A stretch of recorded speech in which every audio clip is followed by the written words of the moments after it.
As I leisurely enjoyed my holiday in Cairns, Australia, sipping on a drink, it felt like I had entered an endless loop of my childhood dreams. The 2D Mario game I had always imagined seemed to be coming to life before my very eyes during that Nintendo Direct presentation. After watching the Direct itself, immersing myself in game previews by various content creators, and reading discussions with the game's developers, I'm finally able to put my excitement into words, and let me tell you, I am absolutely bursting with enthusiasm. I haven't been this excited for a 2D Mario game since I was just a few years old, begging my older brother to play on his Super Nintendo just to play some more Super Mario World. So, be like me. Go ahead and mark your calendars for October 20th because Super Mario Bros. Wonder is gearing up to be Nintendo's crown jewel in the Switch game lineup. It is promising to recapture the enchanting charm that has been a trademark of classic 2D Mario games. G'day folks, my name is Swiftjar. Hello. And I'm here to share my thoughts on all the exciting new details that we have learned about Super Mario Bros. Wonder, along with my final predictions on the game's unlockables, DLC, and much more. Let's not waste any time. The beginning of the Direct was pure music to my ears when we received confirmation that Wonder actually unfolds in the enchanting Flower Kingdom. A kingdom that is said to not be too far away from the typical Mushroom Kingdom that we are all used to. The story, of course, has Bowser making a mess of things once more, utilizing that typical 2D Mario straightforward narrative, which is something we've all come to expect from these games. Nevertheless, the Flower Kingdom's 7 distinctive worlds, each brimming with its own one-of-a-kind inhabitants, more than compensates for the straightforward storyline. Combine that with the amazing brand new art style, enemies, characters, and you have one impressed Swiftjar. Prince Florian stands out as the gracious ruler whose castle becomes Bowser's takeover. While he may not be a playable character, Florian is undeniably adorable, radiating a regal charm that's very hard not to love. I can easily see this legend being part of the future Mario universe for some games to come. The inclusion of new characters, enemies, and all of that good jazz in a mainline Mario game is truly delightful and so refreshing. I could not be happier to be away from the standard Toad NPCs and only the same enemies we typically encounter. You know that a Nintendo game is embracing something different when they even have replaced the generic Toads as NPCs with the Flower Kingdom's equivalents being Poplins. Key word I said there was generic Toads, as even Captain Toad is spotted in the trailer, which is so epic to see. I still can't believe I'm saying the words that Nintendo is embracing something weird. I grew up on games like Paper Mario and Mario & Luigi Superstar Saga, which really took you away from the generic Mushroom Kingdom and introduced you to all different kinds of enemies, NPCs, characters, and much more. So to have this back again is simply just really hard to comprehend at the moment. Especially after seeing my favorite games get destroyed like Mario & Luigi Superstar Saga, which got rid of all the unique Toads and replaced them with generic Toads. I seriously hated that. But back on topic. I simply just love the range of character diversity in Mario Wonder, and it's just capped off for me with the talking flowers.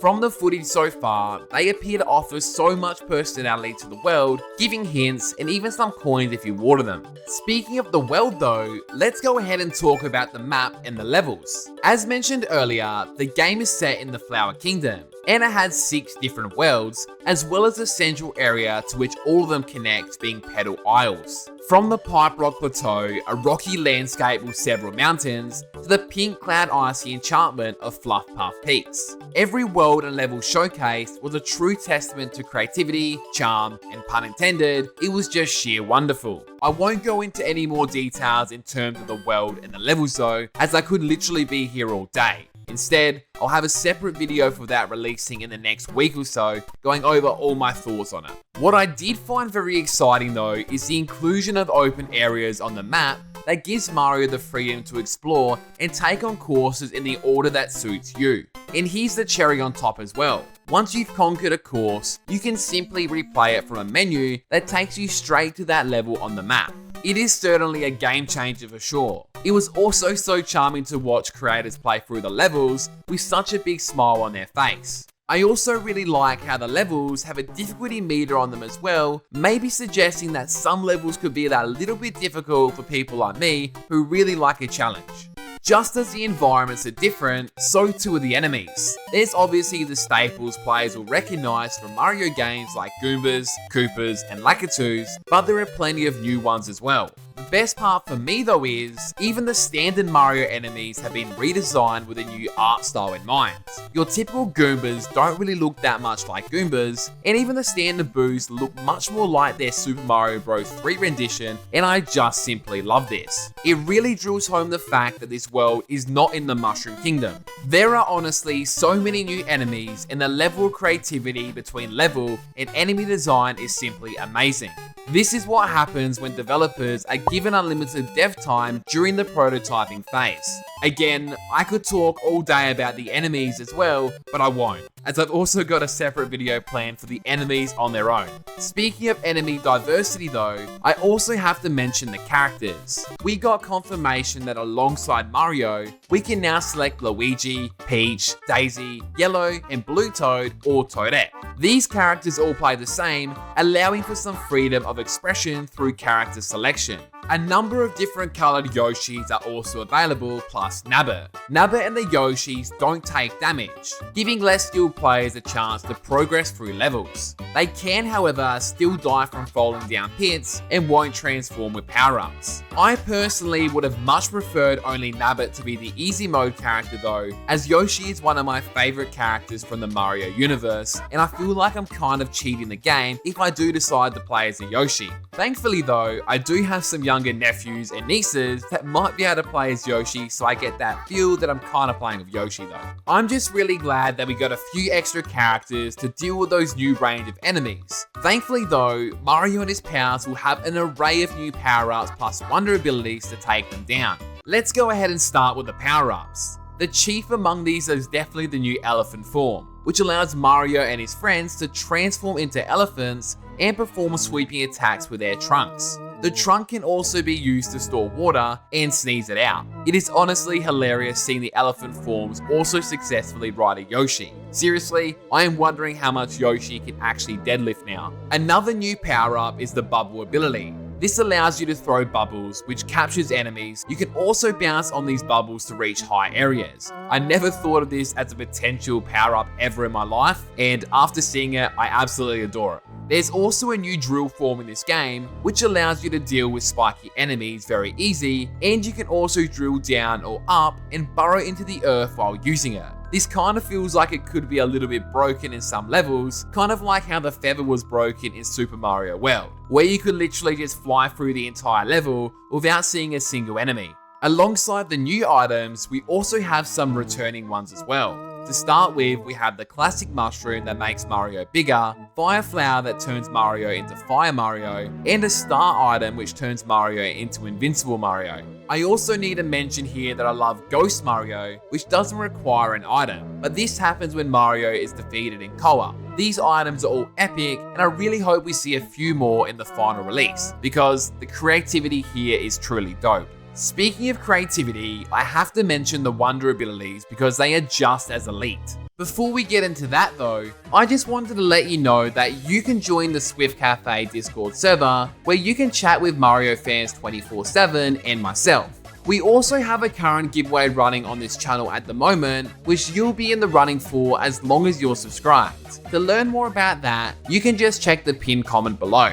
Throughout the courses in Super Mario Bros. Wonder, you'll find special wonder flowers, and touching these will cause wild effects in the landscape. They will change your world in some wild ways, creating some new obstacles or sending you to space or even filling the land with bubbles. So far we've seen Mario turn into Spike Ball Mario, Stretchy Mario, Hoppy Cat Mario, Wubba Mario, a Goomba, and even Balloon Mario, which is super reminiscent of Super Mario World, which I absolutely love.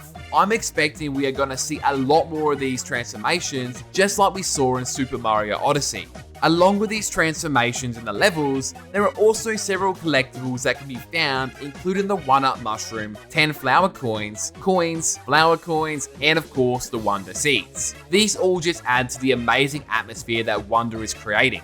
Also kind of like items, the Super Mario Bros. Wonder Direct showed off gameplay modifiers called badges. These make changes to the way Mario plays by allowing him to do things like float, give an improved wall jump, draw coins towards him, plus many more. My favourite badge that was showed off was definitely the grappling vine. This is sure to take platforming to an entirely new level. Only one badge can be active at a time, but applying different badges to different levels are going to give it a completely different playing experience. Badges can be purchased through Poplin shops and are purchased with flower coins and saving Poplins. Badges to me personally are the replacement for characters not having unique abilities. They simply allow you to use whatever ability and character that you like. It may not seem like all that much on the surface, but this feature alone will definitely hide several secrets throughout the game by leaving certain items and areas out of reach pending earned and correctly equipped badges. Moving on though, we have to talk about the multiplayer with both local co-op and of course online co-op. Local co-op is fairly standard. You can play with up to 4 players made up of the characters that we spoke about earlier. In local co-op, when one of your friends dies, they actually turn into little ghosts that look adorable. However, there is a time limit to this option. One little added bonus though in local co-op is if one of your friends is playing as Yoshi, you can actually ride Yoshi as you typically would in a 2D Mario game.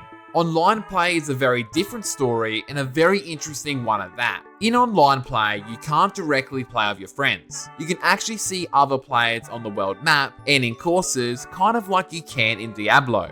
Within a course, these function just like normal co-op partners, even with the ability to revive you when bumping into them. Look, it's a pretty weird and odd concept, but I definitely am open for it. And hosting lobbies with my friends too, I guess to kinda play together? I'm not too sure. But overall, I was extremely happy with everything that we learned over the past week. I cannot wait to play this game for myself, and I'm so jealous of everyone who has got to play it so far. But now, I wanted to briefly talk about what else could be potentially hiding. Of course, we learned a lot, but is this everything we can expect to see, or is there more hiding through unlockables such as levels, or even maybe future DLC? In terms of DLC, Nintendo has not officially commented. Both the official website and the file in the game's eShop invite us to believe in Super Mario Bros. Wonder DLC could exist. The age rating according to the ESRB mentions the existence of in-game purchases, which points to the existence of paid content, unless of course this is an error. This could simply just be purchasing an online membership to play online, but DLC could easily be added here as well. This could even include something like unlockable characters after payment, or even new levels or an expansion, just like we saw in New Super Mario Bros. U, which introduced New Super Luigi U as an extra payment. Now, in terms of what we haven't seen, I strongly believe that it is possible there could be more hiding than the 7 worlds we were shown on the world map. Most 2D Mario games have 8 worlds, so having a final one appear towards the end of the game is entirely possible. Much like that, I also expect there could be an extra item or 2 hiding as well. Perhaps even some returning old ones too. They could easily show off 1 or 2 in the lead up to the actual release, or they could keep it as a surprise for the final release. Much like how we know there are many badges we haven't seen yet, and of course Wonder events / transformations. Similarly, I believe that all the characters that have been shown off so far is it in terms of what we'll be playing on launch day. However, whether you can unlock a secret character in Super Mario Bros. Wonder does remain currently unknown. Super Mario 3D World allows you to unlock Rosalina, but this character roster in Wonder is already large for a Mario game. So, this may be all the characters available to play as. And finally, I've even seen a few theories floating around that they could be hiding the true villain. I personally don't buy into it and I think it's Bowser, but it would be really cool if there was a secret twist. But I am predicting that the boss battles will not just be the standard Koopalings, and they're going to be a lot more epic than that. Kind of how we saw in Yoshi's Island, where Kamek kind of makes the bosses a little bit different. I'm anticipating something like that. We could even see more in this game very soon in that rumored September Nintendo Direct. But with that, these are all my thoughts and predictions on Super Mario Bros. Wonder. I cannot wait to continue making fun and engaging content on this game, rather than just repeating news topics on it. Be sure to let me know down in the comment section below what you think of Super Mario Bros. Wonder, and of course if you have any predictions for the final release of this game. If you enjoyed the video, it'd be much appreciated if you could leave a like and subscribe. Thank you! It honestly helps out the channel a lot. A big thank you goes to Karma, who created this video's thumbnail as well. If you need any work done in terms of thumbnails, make sure to check them out. And lastly, a massive shout out goes to all of our members. I genuinely appreciate it so much, and you motivate me beyond belief. Until next time, take care and goodbye.